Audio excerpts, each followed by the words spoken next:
Hello बच्चों, कैसे हैं आप सब? आई होप अच्छे होंगे और पढ़ाई भी अच्छी चल रही होगी।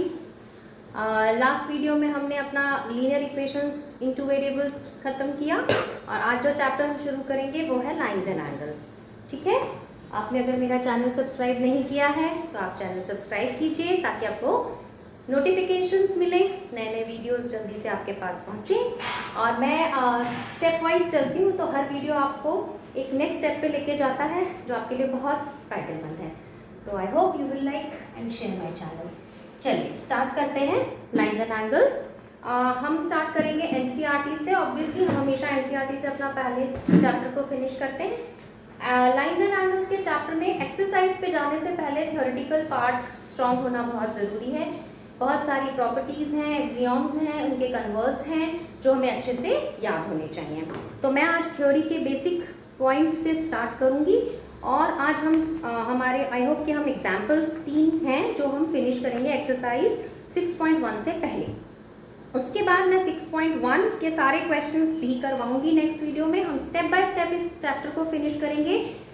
ये चैप्टर बहुत एज आई ऑलवेज से कि प्रैक्टिस तो हर चैप्टर में चाहिए, बट इस चैप्टर के लिए एक अच्छी प्रैक्टिस की ज़रूरत है और आपको सारी थ्योरी जो है वो क्लियर होनी चाहिए। ठीक है, चलो लेट अस स्टार्ट। तो हमारी इस थ्योरी में तो सबसे पहले एनसीईआरटी को हम फॉलो करते हुए करें तो सबसे पहले उन्होंने हमें लाइन सेगमेंट और रे के बारे में बताया है ना। तो चलो लाइन, ये हम छोटी क्लासेस में पढ़ते आए हैं। लाइन होती है, लाइन सेगमेंट है और रे। क्या फर्क है तीनों में? लाइन जो होती है उसका हम सिंबल बनाएं तो ये सिंबल है। लाइन सेगमेंट का सिंबल अगर हम बनाएं तो ये है, और रे जो है आइदर दिस वे और दिस वे। ठीक है, इसका क्या मतलब है कि लाइन जो है उसे हम दोनों तरफ, दोनों डायरेक्शन में एक्सटेंड कर सकते हैं। इसकी फिक्स्ड लेंथ नहीं होती, it can be extend indefinitely, infinitely. और उसके बाद लाइन सेगमेंट में दोनों end point, line segment is a part of the line है ना, उसके दो एंड पॉइंट्स होते हैं। This is A B line, this is suppose P Q और ये है रे एस टी। तो लाइन सेगमेंट में दो एंड पॉइंट होते हैं, उसकी फिक्स लेंथ होती है। और रे में क्या होता है, एक एंड पॉइंट है जहां से वो स्टार्ट होती है और फिर हम सेकंड डायरेक्शंस में उसको आगे तक कहीं तक भी एक्सटेंड कर सकते हैं, जिसको हम इनका सिंबल, जैसे हमें लाइन ए बी लिखना है तो हम इस तरह से ऊपर सिंबल बना देते हैं। अगर लाइन सेगमेंट पी क्यू लिखना है तो इस तरह से, और सपोज एस टी हमारा रे है तो ऐसे, अगर इस तरफ है तो एरो दूसरी डायरेक्शन में बन जाता है। फिलहाल इस चैप्टर में हम सिंबल्स यूज नहीं करते हैं, ज़रूरत नहीं लगती है, हम सीधा लिख देते हैं line A B, ray S T और लाइन सेगमेंट पी क्यू। तो ये था what is the line, what is the line segment and what is the ray. The next topic for the theory point is what are collinear points and non collinear points. Collinear points, collinear points का मतलब linear से ही समझ में आता है ना, collinear line, और non collinear जो लाइन में ना हो, कोलिनियर। लीनियर, लीनियर का मतलब इन अ स्ट्रेट लाइन, तो जो पॉइंट्स एक ही लाइन पे लाई करते हैं, ठीक है, एक ही लाइन पर लाई करने वाले सारे पॉइंट्स जो हैं वो कोलिनियर पॉइंट्स कहलाते हैं। जैसे point A, point B and point C are collinear as they are lie on the same line. लेकिन अगर मैं ऐसा कुछ बना दूं, 3 पॉइंट्स हैं, पॉइंट ए बी सी, लेकिन ये किसी एक लाइन पे लाई नहीं कर रहे हैं, तो these are called, otherwise they are called, अगर वो एक लाइन पे नहीं लाई करते हैं तो they are called non collinear points. ये हो गया। Next topic is angle. Angle क्या होता है, अब हमने रेस पढ़ ली है ना। अगर एक रे है ऐसे और एक रे है ऐसे और ये एक कॉमन वर्टेक्स पर मिल रही है, they are meeting at the common vertex, suppose this is A, ये हमारा बी और सी, तो यहाँ जो सिचुएशन बनी this is called an angle. ठीक है, तो जहाँ पर आर्म्स जो है कॉमन वर्टेक्स पर मीट आउट करती हैं, in this case A is that point, तो यहाँ पर एंगल ए फॉर्म हो रहा है। तो इस तरह से ये होता है। एंगल ए को हम कैसे लिखते हैं, जो जिस पॉइंट पे एंगल फॉर्म होता है वो सेंटर में, बाकी दोनों एलिमेंट्स आसपास। तो angle, this is angle B A C और सी ए बी, हम सिंपली इसे एंगल ए कह सकते हैं। The next point is vertex. तो this is the vertex A, है ना, ये वर्टेक्स है हमारा। इस पर्टिकुलर सिचुएशन में vertex is the point, the corners, that is called vertex. ठीक है। अब उसके बाद हम बात करते हैं डिफरेंट काइंड ऑफ एंगल्स की। डिफरेंट काइंड ऑफ एंगल्स छोटी क्लासेस में पढ़े हुए हैं, उन्हें फटाफट से रिवाइज कर लेते हैं, हमें बहुत काम आने वाले हैं इसमें। सबसे पहले आता है एक्यूट एंगल, ठीक है। एक्यूट एंगल क्या होता है? Acute angle is a angle which is less than 90 degree, more than 0 degree. तो 0 डिग्री और 90 डिग्री के बीच के जितने भी एंगल्स हैं, इसमें ना तो 0 डिग्री काउंट होगा ना 90 डिग्री काउंट होगा। 1 से लेकर 89 डिग्री तक सारे एंगल्स एक्यूट एंगल्स होते हैं, यानी वो 0 से होते हैं बड़े और 90 से होते हैं छोटे। द सेकेंड वन इज, सीधा हम कह सकते हैं, हम इसको 0 एंगल भी समझ सकते हैं। 0 एंगल होता है which is exactly 0 degree, correct. उसके बाद आता है राइट एंगल। राइट एंगल कौन सा एंगल होता है? जो एग्जैक्टली 90 डिग्री का होता है। उसके बाद ऑब्ट्यूज एंगल कह सकते हैं। Obtuse angle is a angle जो 90 से बड़ा होता है, 90 डिग्री और 180 डिग्री के बीच में आता है। इसमें ना तो 90 डिग्री काउंट करते हैं ना 180 डिग्री काउंट करते हैं। 90 डिग्री तो एग्जैक्टली राइट एंगल होता है, और 90 के बाद इसमें 91 से लेकर 179 डिग्री तक के एंगल्स को ऑब्ट्यूज एंगल कहते हैं। अब एग्जैक्टली 180 अगर आ जाए तो क्या होगा? That will be a complete angle, उसे हम बोलेंगे complete angle, which one will be of exactly 180 degree. अब 180 डिग्री से 360 की बात करेंगे तो वो होते हैं रिफ्लेक्स एंगल्स, ठीक है। रिफ्लेक्स एंगल्स जो होते हैं, सॉरी कंप्लीट एंगल नहीं, ये हमारा स्ट्रेट एंगल है, this is the straight angle. चलो, उसके बाद रिफ्लेक्स एंगल की बात करेंगे तो जो 180 डिग्री से 360 डिग्री के बीच में, यानी 181 टू 359 डिग्री के बीच के जो एंगल्स हैं, दे आर कॉल्ड रिफ्लेक्स। और लास्ट में एग्जैक्टली 360 डिग्री का जो हमारा एंगल होगा, यानी कि जो सर्कल बनेगा, that will be complete angle, okay. तो ये हमारे एंगल्स हो गए सारे जो हमें यहाँ पर पता होने चाहिए। Acute 0 to 90, between 0 to 90, 0 angle exactly 0, right angle exactly 90, obtuse angle 90 से 180 के बीच में, straight angle exactly 180, reflex angle 180 to 360 के बीच के एंगल्स, और कंप्लीट एंगल इज 360 डिग्री। तो ये हो गए हमारे एंगल्स। अब नेक्स्ट टॉपिक आता है एडजेसेंट एंगल्स का। आप लोगों को पेशेंस के साथ थ्योरी का वीडियो देखना है, क्योंकि ये बहुत इंपॉर्टेंट होता है जब हम प्रैक्टिकल क्वेश्चंस करते हैं। So don't get bored, interest से समझिए। उसके बाद आता है एडजेसेंट एंगल्स। एडजेसेंट एंगल्स जो होते हैं, एडजेसेंट का मतलब जो एक के साथ एक जुड़े हैं कॉमन वर्टेक्स से। तो यानी कि टू एंगल्स कब एडजेसेंट होते हैं? If they have a common vertex and common arm and their non common arms are on different sides of the common arm. यानी कि सपोज ये सिचुएशन हम ले लेते हैं, ये एक एंगल है, ये हमारा हो गया BC, ये कॉमन वर्टेक्स, ये एक आर्म हो गई ना BC, और एक सपोज ये BA ले लेते हैं, ये BA आर्म। इस कॉमन आर्म, ये हमारा कॉमन वर्टेक्स है, इस पर एक कॉमन आर्म लिख ली हमने, और ये ले ली हमने D। अब हमारे दो एंगल्स ड्रॉ हो गए, DBC, यानी कि ये एंगल 1 कह सकते हैं, और एक DBA, इसे मैं एंगल 2 कहते हैं। तो जो एंगल 1 है और एंगल 2 है, they are what? They are adjacent angles, ठीक है। ये हमारे एडजेसेंट एंगल, कॉमन आर्म है दोनों की। देखो ये एंगल BD जो है वो दोनों एंगल्स में आ रहा है ना, एंगल 2 में भी ABD और एंगल 1 में भी CBD। तो BD is the common arm, और जो नॉन कॉमन आर्म्स है वो दोनों डायरेक्शन में है, और एक कॉमन वर्टेक्स है on the different directions, and common arm और एन कॉमन वर्टेक्स। तो ये सिचुएशन होती है, तो एंगल्स जो है वो एडजेसेंट एंगल्स कहलाते हैं। सपोज अगर एक और सिचुएशन बताऊं, ये वाली, तो अब देखिए ABC, ये जो एंगल है एंगल 1 और angle 2, they are also adjacent angle. ये एक लाइन हो गई, इसकी जो ये इस तरफ रे जा रही है, डिफरेंट डायरेक्शन में यहाँ रे जा रही है, ये कॉमन रे है, और ये कॉमन वर्टेक्स पर दो एंगल हैं जो एक के साथ एक जुड़े हुए हैं। कुछ कुछ चीज़ें, कुछ कुछ वर्ड्स हमें अपने भी फ्रेम कर लेने चाहिए। जैसे मैंने भी क्या बोला, जुड़े हुए हैं, तो जो दो एंगल्स एक दूसरे के साथ जुड़े हुए हैं, they are called adjacent angles. वो क्या होता है, उससे हमें याद रखने में आसानी हो जाती है ना। ये मैथमेटिकली टर्म्स नहीं होती हैं, आई नो, हम उसको फिर मैंने डिफाइन तो कर ही दिया है, डेफिनेशंस हमारी बुक में भी मिल जाएंगी, लेकिन कुछ चीज़ें जो हमें याद रखनी है तो हमें हमारे ट्रिक्स लगा लेने चाहिए। चलिए नेक्स्ट एडजेसेंट एंगल्स के बाद आता है लीनियर पेयर। लीनियर पेयर, जैसे आप बोल रहे हो शब्द बना लेने चाहिए, तो मैंने बनाया हुआ है। लीनियर पेयर क्या होता है, हम इसको अगर प्रॉपरली बोलें तो एक लाइन पे जो हमारा सेमी सर्कल बनता है, उस पर जितने एंगल्स इंक्लूड होते हैं वो। और मैं क्या बोलती हूँ, लाइन पे आधा मून, है ना। अब बच्चे हंसते हैं कभी कभी, मैम क्या बोलते हो, बट ये आधा चंद्रमा। तो जैसे सपोज ये सिचुएशन पे भी ये ऐसा वाला हाफ मून, ऐसी लाइन हो, और ये सपोज ये है रिपीट हो गया है, तो सपोज एक नीचे की तरफ है ना, अगर ये लाइन है और ये इस तरह, तो ये सारे लीनियर पेयर्स बनाएंगे जब इन पे कोई पर्टिकुलर लाइन आई सपोज। तो अब ये एंगल 1 और एंगल 2, ये दो एडजस्ट एंगल्स हैं। लीनियर पेयर बनाना कब कंपलसरी हो कब कंपलसरीली वो बनता है, जब ये जो हमारा हाफ मून बना या सेमी सर्कल बना, इसके दोनों वर्टाइसेस जो है वो इस लाइन को टच कर रहे हैं, और angle 1 plus angle 2 in that case will be 180 degree, sum of 180 degree होना चाहिए। तो इनको बोलते हैं pair of angles which has linear pair, जो कि एग्जैक्टली 1 डिग्री का होता है, 180 डिग्री का होता है। तो लीनियर पेयर कितने डिग्री का हुआ, 180 डिग्री का। Next is vertical opposite angle. हमने पैरेलल लाइंस के चैप्टर में ये पढ़ा हुआ है पिछली क्लासेस में।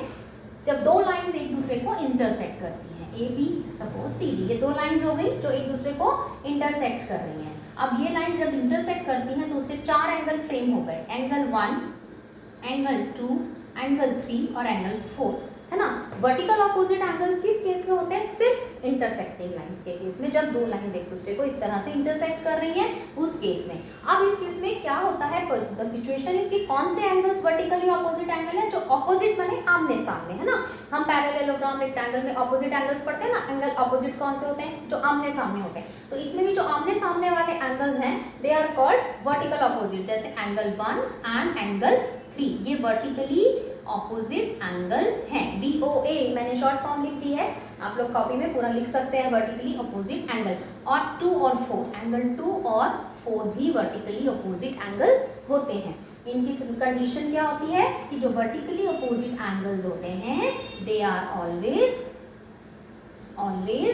इक्वल, है ना। आपने बोल ही लिया होगा, आपको पता ही होगा, ये तो बहुत कॉमन सी चीज़ है। फिर भी हमें अगर नहीं पता तो आज याद कर लेते हैं कि जो वर्टिकल अपोजिट एंगल्स होते हैं वो क्या होते हैं। एक तो जब दो लाइंस एक दूसरे को कट करती हैं, जहाँ इंटरसेक्ट करती हैं, फिर यहाँ पर 4 एंगल्स बनते हैं जो आमने सामने, वर्टिकली एंड ऑपोजिट, ऑपोजिट का मतलब आमने सामने। तो एंगल 1 और 3 और 2 और 4 मैंने इतनी बार रिपीट कर दिया, आई थिंक अब आपको अच्छे से याद हो जाएगा कि एंगल 1 और 3 इसमें वर्टिकल ऑपोजिट है, 2 और 4 वर्टिकल ऑपोजिट है। कंडीशन इज कि vertically opposite angles are always equal.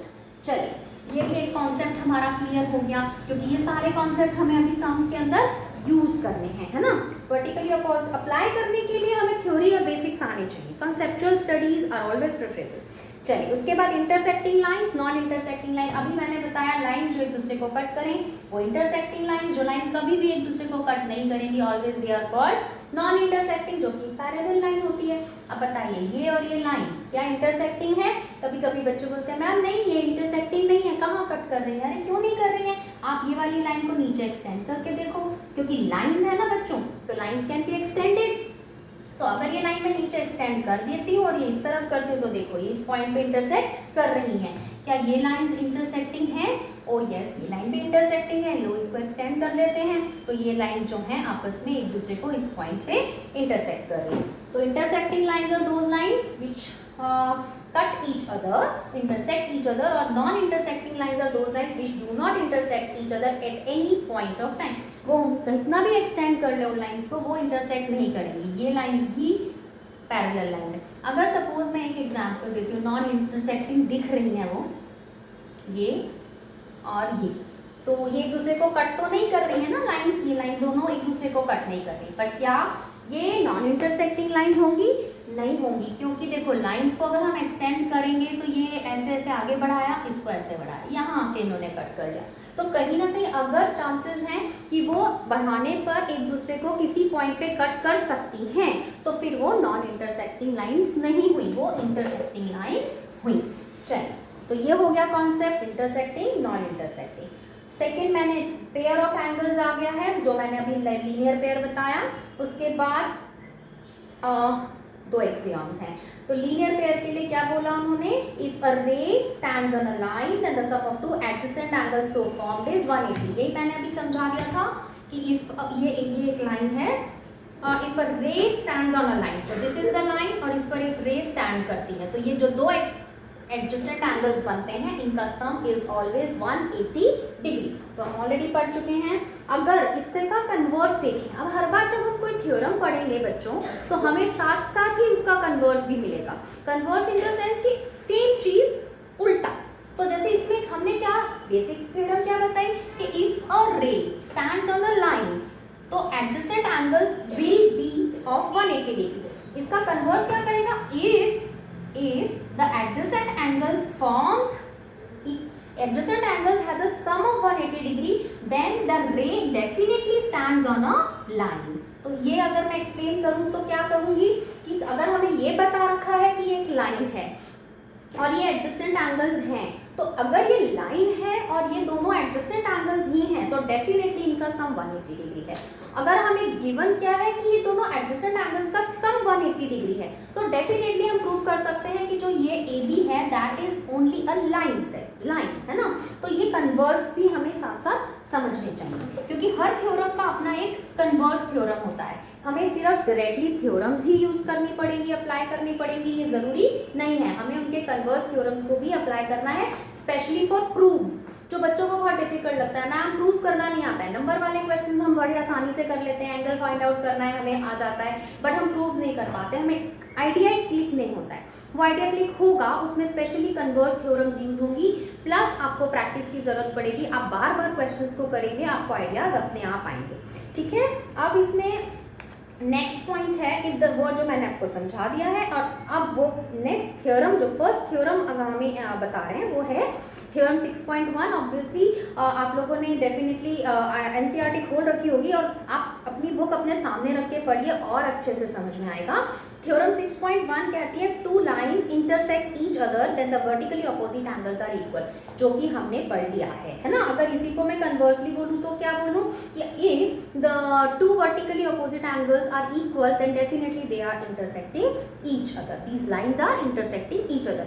हमें कन्वर्स दे रखा हो या ना दे रखा हो, हमें उसका कन्वर्स दिमाग में जरूर आना चाहिए। चलिए, तो ये basic theoretical points first exercise के पहले हमने कर लिए, और डेफिनेटली ये पॉइंट्स ना हमने छोटी क्लासेस में भी किए हैं, लेकिन क्या होता है हम रिकॉल करना हमें बहुत ज़रूरी है। अगर हम ये नहीं करते हैं तो हम कंफ्यूज रहते हैं, तो हमारे कन्फ्यूजन नहीं होने चाहिए। अब एग्जाम्पल 1, 2 और 3 करेंगे। बहुत अच्छे से बच्चों हर सम को करना है। बच्चों की आदत होती है एग्जाम्पल को वो सोल्यूशन देख लेते हैं और समझ लेते हैं, टिकिंग वर्क कर लेते हैं। चलो ये ऐसा आया, ये ऐसे आया, ओके समझ में आ गया, चलिए आगे बढ़िए। और जैसे एक्सरसाइज पे पहुंचते हैं डब्बा गोल हो जाता है। क्यों हो जाता है? क्योंकि हमने लिख कर नहीं किया, हमने खुद से नहीं किया, हमने किसी और के सोल्यूशंस को देख लिया और समझ लिया। तब तक हमें नहीं आएगा जब तक हम खुद से उन चीज़ों को नहीं करेंगे। मेरे टिप्स थोड़े साथ साथ चलते रहते हैं जो कि बहुत ज़रूरी होते हैं। Please apply and follow those tips, you will definitely gain success. चलिए एग्जाम्पल नंबर 1 क्या कह रहा है कि इन फिगर 6.9, देखिए फिगर बनाई है उन्होंने, ये एक दो इंटरसेक्टिंग लाइंस हैं, पहली है PQ और दूसरी लाइंस हैं RS, ठीक है। और उनका कहना है PQ and RS intersect each other at point O। चलिए हमने ये पॉइंट O भी मेंशन कर लिया हमारी फिगर में। और R है ना बच्चों, फिगर जरूर ड्रॉ कीजिए, चाहे वो गिवन है तो आप समझते जाइए ड्रॉ। ऐसा नहीं देख देख के पहले फिगर को कॉपी किया और फिर शुरू किया, नहीं। You don't have to copy the figure, you have to read the question and draw your figure on your own. उसको बाद में आप कंफर्म कर लीजिए कि आपने सही बनाया। कई बार आपको फिगर नहीं भी मिलेंगी तो आपको बनानी पड़ेगी। तो आप जब फिगर बनाते हैं ना तो आप क्वेश्चन को साथ के साथ एनालिसिस कर लेते हैं, जिससे आपको समझ में आ जाता है कि हमें एक्चुअली क्या पूछा गया है। चलिए तो पॉइंट O पे इंटरसेक्ट हुआ। इफ POR, अब POR बहुत ध्यान से पढ़ना है। POR मैं कैसे समझ के कर रही हूँ, आपको भी वैसे ही देखना है। POR को फटाक से ऐसे नहीं कर देना, अब सोचना है हाँ POR कौन सा है, तो ये POR एंगल है ना। P पे O पे गए, O से R पे गए, तो वो कहता है POR एंड ROQ यानी ये वाला एंगल। इनकी ना रेशो दे रखी है, angle POR ratio angle ROQ, ये कितनी दे रखी है 5:7। यानी कि जब भी हम लीनियर इक्वेशंस करते हैं या कोई भी चैप्टर में जब हमें रेशोज दी होती है तो हमें उनके साथ एक वेरिएबल जोड़ लेते हैं और क्वेश्चंस को सॉल्व करते हैं। तो ये भी हम 5x ले सकते हैं और इसे हम 7x ले सकते हैं। तो हमारा POR कहाँ है, ये रहा, तो ये सपोज 5x है और ROQ कहाँ है, ROQ ये रहा, ये हमारा 7x है। ठीक है। और उसने क्या बोला, ये दोनों लाइन एक दूसरे को इंटरसेक्ट कर रही हैं, यानी इंटरसेक्ट कर रही है, ये हमें कंफर्म हो गया। तो हमारी फर्स्ट थ्योरम क्या कहती है, अगर two lines are intersecting each other तो ऑब्वियसली उनके जो ऑपोजिट एंगल्स हैं, यानी कि vertically opposite angles are always equal. तो हमें यहाँ पर ये 7x है तो इसके ऑपोजिट एंगल भी 7x हुआ, और ये 5x है तो ऑपोजिट एंगल भी 5x हो गया। हमें इसका रीजन यहाँ लिखना है कि angle POS equals to angle ROQ and angle POR is equals to angle SOQ। लिखने में कंजूसी नहीं करनी है, लिखने में आलस नहीं करना है। आपका प्रेजेंटेशन ही आपको मार्क्स दिलाएगा इन क्वेश्चंस में। आप अगर डायरेक्टली क्वेश्चन को सॉल्व करते हैं विदाउट गिविंग एनी रीजन, आपको मार्क्स नहीं मिलते हैं। ज़्यादा से ज़्यादा आपको 1 मार्क मिल जाएगा 4 मार्क के क्वेश्चन में, क्योंकि आपने रीजनिंग नहीं लिखी, स्टेप्स नहीं लिखे। तो ये मैंने इक्वल लिखा, क्यों लिखा, क्या मेरे सपने में आया कि इसको इक्वल कर देते हैं, नहीं ना, ये हमने इसलिए लिखा। इसके साइड में आपको ऐसे लिखना है, these are vertically opposite angles, ठीक है। तो आपको ये ठीक से लिखना है, जगह कम थी ना बच्चों, तो मैंने ऐसे शॉर्ट में लिख दिया। तो these are vertically opposite angles, ये हो गया हमारा पहला स्टेप। दूसरा स्टेप हमें पता है कि ये पूरा कितना एंगल बना रहा है, कंप्लीट एंगल बना रहा है। और कंप्लीट एंगल अभी हमने पढ़ा था क्या होता है, जब सर्कल बनता है कंप्लीट एंगल होता है दैट इज 360 डिग्री। तो मैं कह सकती हूँ 5x plus 5x plus 7x, 5x plus 7x plus 7x plus 5x, है ना, दोनों को एक बार लेना, 7 5 ये सबको लिया, इनका एंगल 360। अब मेरे को ये 360 क्यों आया, क्योंकि बुक में तो नहीं दिया है। जो चीज़ हमें क्वेश्चन में गिवन नहीं है उसमें हमें रीजन देना कंपलसरी है। तो हम क्या करेंगे, इसका आंसर मेकिंग कंप्लीट एंगल। आपको कोई ना कोई रीजन होता है तब हम कुछ करते हैं। एंगल सम प्रॉपर्टी लिख सकते हैं कि चारों एंगल्स का सम 180 डिग्री है, making a complete angle, angle sum property of circle. ये सर्कल बना। अब ये हो गया हमारा 360 डिग्री। अब 5 और 5 10 और 7 17 18 19 20 21 22 23 24, ये हो गया 24x is equals to 360 degree. x की वैल्यू आई 360 डिवाइड बाय 24। x कितना आ गया, 15 डिग्री आ गया हमारा। x अगर हमारा 15 डिग्री आ गया तो अब हम आराम से एंगल निकाल सकते हैं। 5x वाला कितना हो गया, 5 इंटू 15 75 डिग्री, और 7 इंटू 15 105 डिग्री। ये लो हमारे दोनों वैल्यूज निकल आई। उन्होंने यही पूछा था ना, एंगल्स बताइए सारे एंगल्स, तो ये 75 है तो सामने वाला भी 75, ये 105 तो ये भी 105। इन सबको आंसर्स को चेक करेंगे तो वो आ जाएगा हमारा 360 डिग्री। तो ये बहुत आसान क्वेश्चन था ना, मैं इसको 2 मिनट में भी करा सकती थी, ज़्यादा डिटेलिंग नहीं भी करती और सीधा स्टेप लिखती। लेकिन ये ज़रूरी है बच्चों, आप लोगों को पेशेंस के साथ सोल्यूशन क्यों, कैसे प्रेजेंटेशन क्यों देना है, कैसे किस तरह से देना है, स्टेप्स कैसे मेंशन करना है, ये बहुत सुनना पड़ेगा। आप जब सुनेंगे तब आपके दिमाग में एक्सेप्टेड होगा कि yes we have to do like this. वरना मेरे कई स्टूडेंट हैं जो आंसर परफेक्ट निकाल देते हैं लेकिन सीधा उनका आंसर आ जाता है 75 105। क्यों? क्योंकि वो कहते हैं कि मैम एग्जाम में लिख लेंगे, हमें पता है। नहीं, ऐसा नहीं होता। एग्जाम में पता है और लिख लेंगे वाली बात करेंगे तो डेफिनेटली गलती होने के चांसेस बढ़ जाते हैं। तो आपको हर वक्त मेरे साथ भी लिखना है, जब खुद से करेंगे तब भी लिखना है। बहुत टाइम होता है एक चैप्टर को करने के लिए, इनफ टाइम होता है अगर हम उसे अच्छे से यूटिलाइज करते हैं। ठीक है, चलिए, बहुत आसान क्वेश्चन था। अब सेकंड क्वेश्चन, सेकंड एग्जाम्पल है एनसीईआरटी का, पेज 95 पे। इसमें फिगर है 6.10 जिसमें वो बोलता है रे OS stands on a line POQ। चलिए पहले लाइन खींच लेते हैं। तो ये लाइन हो गई हमारी POQ, PO यहाँ पर है और ये Q, ठीक है। और इसके ऊपर एक रे है OS, ये हमारी ये रे OS हमने कर ली, ठीक है। आगे क्या कहते हैं, रे OR एंड रे OT they R angle bisector of angle POS and SOQ। देखो POS बन रहा है, SOQ बन रहा है, एक एंगल यहाँ और एक एंगल यहाँ बन रहा है और इनके भी एंगल बाइसेक्टर्स खींचे गए हैं। एंगल बाइसेक्टर्स क्या होते हैं, जो एक ही एंगल को ऐसी लाइन ऐसी रे जो एक एंगल को 2 इक्वल पार्ट्स में बांटती है ना। तो एंगल बाइसेक्टर है हमारे पास क्या नाम दिया है, OR, ठीक है। OR ये एक एंगल बाइसेक्टर और दूसरा OT ये दूसरा एंगल बाइसेक्टर है। ये जो एंगल बाइसेक्टर है ये इस एंगल का है और ये जो एंगल बाइसेक्टर है वो ये वाले एंगल का है, ठीक है। ये भी हमें समझ में आ गया। यानी क्या समझ में आया कि ये जो एंगल POS बन रहा है ये 2 इक्वल पार्ट्स में बट गया because of this angle bisector. और एस ओ क्यू एंगल जो है ये इक्वल पार्ट्स में बढ़ गया because of OT. OT is the angle bisector. ठीक है, समझ आ गया। आगे बोलते हैं इफ एंगल पीओएस, ये जो पूरा एंगल पीओएस, तो एंगल पीओएस जो गिवन है that is equals to X. ठीक है, and what we have to find out, we have to find this is given. आप बिल्कुल इसी तरह लिखिए, गिवन क्या है, एंगल पीओएस एक्स है, टू फाइंड क्या है, we have to find ROT, angle ROT. कहाँ है आरओटी, पहले तो समझ लो कहाँ है आरओटी, आरओटी। ओके, ये वाला एंगल और ये वाला एंगल, ये हमें ढूंढना है, मतलब ये अलग अलग नहीं बोला उसने, उन्होंने बोला ये वाला, ये एंगल ढूंढना है। तो इसमें क्या दो एंगल इन्वॉल्व हो रहे हैं, एक इस वाले पीओएस का हाफ पोर्शन और एक एसओ क्यू का हाफ पोर्शन। तो हमारा दिमाग क्या कहता है, अच्छा इसको फाइंड आउट कर लेते हैं, इसको फाइंड आउट कर लेते हैं, दोनों को हाफ हाफ को फाइंड आउट करके हम ऐड कर देते हैं। लेकिन हमारे पास ना नंबर्स नहीं है, कौन सा कितने डिग्री है वो नहीं पता, तो अब हमें इसको किस तरह से प्रूव करना है, थोड़ा सोचना है। जो गिवन है ऑब्वियसली हमें उसे यूज करना है, गिवन कुछ दिया है तो ऑब्वियसली यूज करना है। गिवन दिया है कि वहीं से हमें शुरू करना है, कहीं तो हमें डायरेक्शन पे जाना पड़ेगा, एक रास्ता ढूंढना पड़ेगा, फिर मिलेगी मंजिल।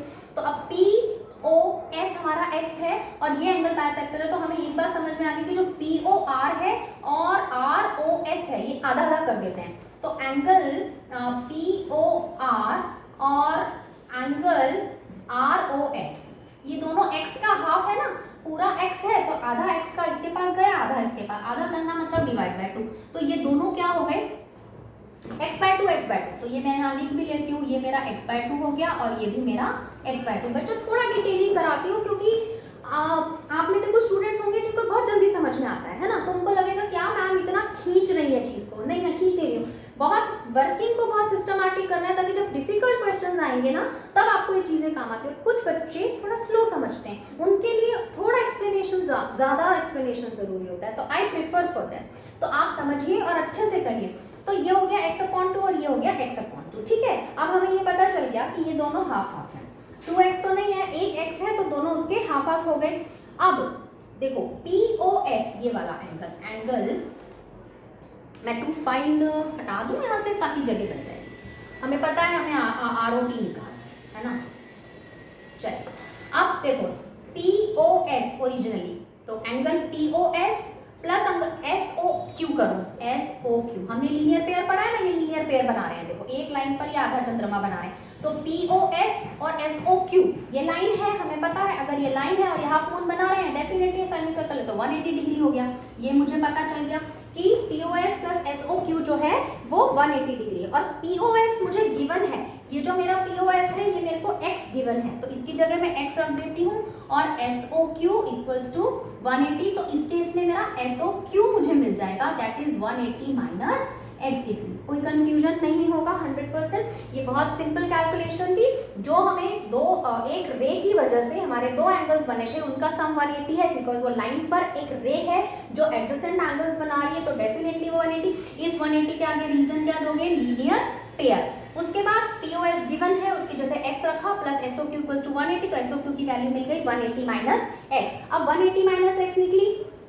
अब एंगल ROS देखेंगे, एंगल ROS, तो एंगल ROS कितना है हमने निकाल लिया है x/2, और दूसरा उन्होंने SOT बोला, तो SOT अगर मैं देखूं तो SOT कितना है, एंगल हमें चाहिएगा ना बच्चों, ये वाला एंगल जरूरत है हमारे, ये तो x/2 है मेरे पास। अब SOT का क्या करूं, SOT का क्या करें, ये हाफ ऑफ क्या है एंगल, ये है हाफ ऑफ एंगल SOQ है ना, तो एंगल SOQ का हाफ। अब SOQ मैंने ये निकाल लिया है तो इसकी जगह मैं पुट कर देती हूँ, तो ये हो जाएगा 1/2 मल्टीप्लाई बाय 180 माइनस x। तो ये कितना हुआ, 180 को 2 से भी मल्टीप्लाई करना है, 180 माइनस x लिख देती हूँ ताकि जल्दी से समझ में आए, इंटू 180 माइनस 1/2 इंटू x। तो ये कितना हुआ, ये कट के हुआ 90 और ये x/2, तो 90 माइनस x/2 है ना।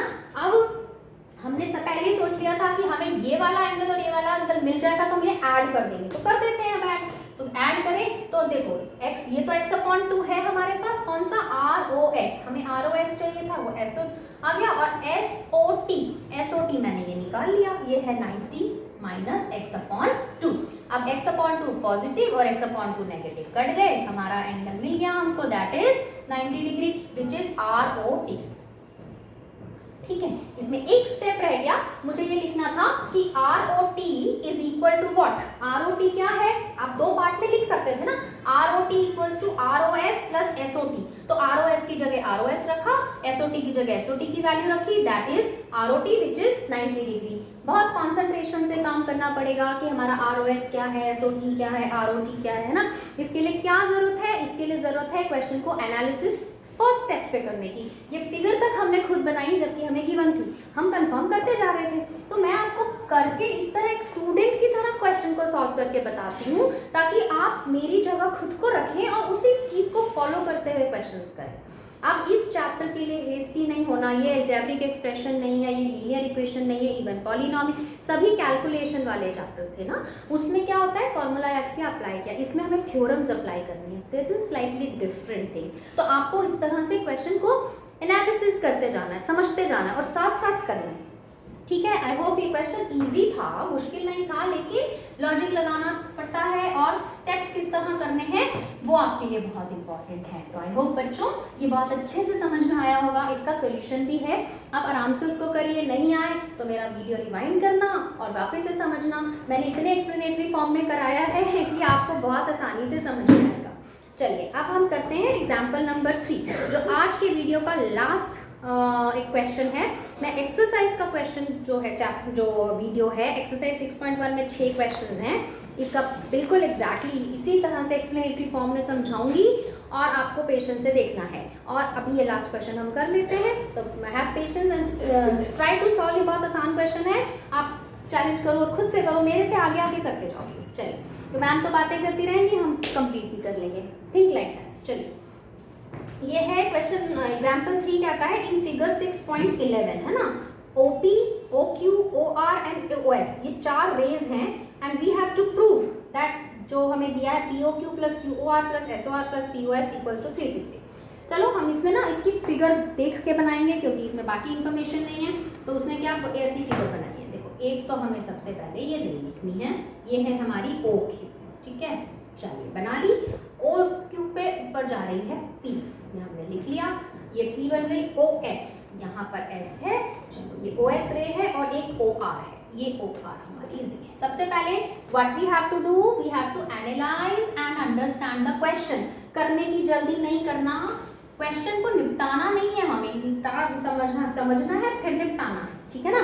क्वेश्चन को समझ के करना है। अब इसने बोला OP, ये रही OP। अब हमें फिर से क्वेश्चन क्यों पढ़ रही हो, क्योंकि आप समझ में आएगा, क्योंकि हमारे सामने एक बेस मिल गया हमें। OP, OQ, OR और OS, ठीक है, ये चारों हमारे पास रेज हैं, राइट। अब what we have to prove, angle POQ, कहाँ है POQ, ये वाला एंगल, ठीक है। इसका नाम दे देते हैं, बहुत इजी हो जाता है। इसको मैंने एंगल 1 ले लिया, ठीक है। तो एंगल हो गया POQ प्लस इसमें क्या बोल रहे हैं QOR, चलिए okay, QOR plus angle SOR, okay, ये वाला थर्ड एंगल, और प्लस डेफिनेटली SOP बोलेगा, हम SOP या POS। हमें क्या प्रूव करना है कि ये 360। बच्चों पता है, मेरे एक स्टूडेंट ने बोला मैम क्या प्रूव करने की जरूरत है, ये देखो ना सर्कल बन रहा है, ये तो पूरा 360 है। तो मैंने कहा क्या लिखें कि समझ जाओ कि ये 360 डिग्री है। ऐसा नहीं कर सकते ना, वो प्रूफ करने को बोल रहे हैं, तो प्रूफ तो करना पड़ेगा। अब देखो ये एक स्ट्रेट अपना रे है, इस रे को मैं, अच्छा ये वाला एंगल का नाम हम पूरा 4 दे देते हैं, ठीक है। मैंने थोड़ा ऊपर क्यों लिखा अभी पता चलेगा। अब मैं कैसे करूँ, इसको कैसे समझूं, क्योंकि कोई लीनियर पेयर अगर मुझे मिल जाता तो मैं उसे बेस बना सकती थी। तो क्या मैं इसको एक्सटेंड कर सकती हूँ, वी कैन एक्सटेंड इट, है ना। इसको 2 पार्ट में बांट लेते हैं, तो ये मैं 4A ले लेती हूँ और ये 4B ले लेती हूँ। तो एंगल जो 4 है that is equals to angle 4A plus angle 4B, ये कह सकती हूँ। दूसरी भाषा में मैं क्या कह सकती हूँ, जो मेरा एंगल POS है ना, एंगल POS ये 2 पार्ट में बांट दिया मैंने। ये मैं सपोज यहाँ पर कुछ भी ले लो आप, PQR है क्या हमारे पास R, हाँ PQRS, ये T ले लेते हैं। तो ये हो गया हमारा SOT प्लस TOP, है ना। चल ये लेके रख लेते हैं, ये हो गया 2 पार्ट में बांट दिया। अब बहुत इजी हो गया, ये हमारी एक लाइन है, हाँ, इस लाइन पर ये 2 एंगल हैं, कौन कौन से, एंगल 1 प्लस एंगल 4A, है ना। एंगल 1 प्लस एंगल 4a, मैंने इसको भी नाम से कर लिया है। तो एंगल 1 प्लस एंगल 4a कितना है 180 degree, that is linear pair, क्योंकि ये देखो ये इस लाइन पर ये लीनियर पेयर बना रहा है। और नीचे 3 एंगल्स हैं जो लीनियर पेयर बना रहे हैं, एंगल 2, एंगल 3 और एंगल 4b। तो हम लिख देंगे angle 2 plus angle 3 plus angle 4b equals to 180 degree. Reason linear pair, पूरा पूरा लिखना, एलपी नहीं लिखना है, लीनियर पेयर। अब हम दो इक्वेशंस मिल गई, पहली दूसरी इक्वेशन कह सकते हैं, और एडिंग बोथ, अगर मैं ऐड कर दूं दोनों को तो एंगल लेफ्ट से लेफ्ट को ऐड किया, राइट से राइट को, तो angle 1 plus angle 4a plus 4b पहले लिख लेती हूँ मैं, angle 4b plus angle 2 plus angle 3 equals to 180 plus 180 degree, दोनों साइड को ऐड किया है। तो angle 1 plus angle 2 plus angle 3 और एंगल 4a प्लस 4b क्या है हमारा, एंगल 4 है, तो प्लस एंगल 4। मैं इन दोनों की जगह एग्जैक्टली एंगल 4 भी तो लिख सकती हूँ ना, दोनों मिला के 4 ही है, that is equals to 180 plus 180 360। ये लो जी प्रूफ हो गया हमारा। बस हमें काम क्या करना बचा है, इन 1 2 3 4 की जगह जिस फॉर्म में क्वेश्चन पूछा है वो देखना है। तो एंगल 1 कितना है, एंगल 1 है POQ प्लस एंगल 2 क्या है QOR, एंगल 3 कितना है ROS या SOR, और लास्ट वाला एंगल 4 जो दो पार्ट में था वो है हमारा अपना POS, और ये आ गया 360। तो हेंस प्रूव्ड। कितना इजी हो गया है ना, मतलब हमें इस चैप्टर में एंगल्स को कंसंट्रेट करने की जरूरत है। बच्चे ना अल्फाबेट्स में खो जाते हैं, POS POT, थोड़ी देर बाद मैं बोलते पता नहीं मैम क्या बोले जा रही हैं, कभी बोलती है SOT, कभी बोलती है POS, कभी बोलती है QOT, व्हाट इज दिस। तो ऐसा नहीं होता है, आपको उस क्वेश्चन को बिल्कुल उसके फॉर्म में रहना है, आपको उस क्वेश्चन को कंसंट्रेट करते रहना है। जहां आप उन एंगल्स को नंबर्स दे सकते हो वहाँ नंबर दे के सॉल्व करो, आपको और इजी हो जाएगा। जैसे इसमें मैंने 1 2 3 4 एंड 4 के दो पार्ट करके इसको सॉल्व कर लिया। ये सेम जो क्वेश्चन का सॉल्यूशन है बुक में बहुत डिफरेंट, थोड़ा सा डिफरेंट वे में दिया है, मैंने इसको इस तरीके से इसलिए दिया कि जल्दी समझ में आता है। ठीक है, तो आज हमने एक क्वाइट रिकैप, वीडियो ऑफ नहीं करेंगे अभी, बस मैं फटाफट 2 मिनट और लेके बताती हूँ कि हमने क्या किया। हमने बेसिक थ्योरी पढ़ी, उसमें बहुत सारी टर्मिनोलॉजीज पढ़ी जो आप वीडियो रिवाइंड करके देखेंगे। उसके अलावा मैंने एक्सरसाइज 6.1 से पहले एग्जाम्पल 1 2 3 जो बहुत इंपॉर्टेंट है, जिसको करने के बाद आप उस फॉर्म में आएंगे कि ये चैप्टर के क्वेश्चंस अटेम्प्ट कर पाएंगे, तो वो करवाए हैं। आज के होमवर्क में आप इसी चीज़ को दोबारा रिपीट कीजिए। इस चैप्टर को जल्दी जल्दी करने की गलती नहीं करनी है, हेस्टीनेस नहीं दिखानी है, सारे रीजनिंग्स ब्रैकेट में साइड में लिखने हैं, प्रेजेंटेशन स्टेप्स प्रॉपरली करने हैं, और नेक्स्ट वीडियो में मेरे को मिलना है विद एक्सरसाइज 6.1। ठीक है बच्चों, all the best and have a nice day.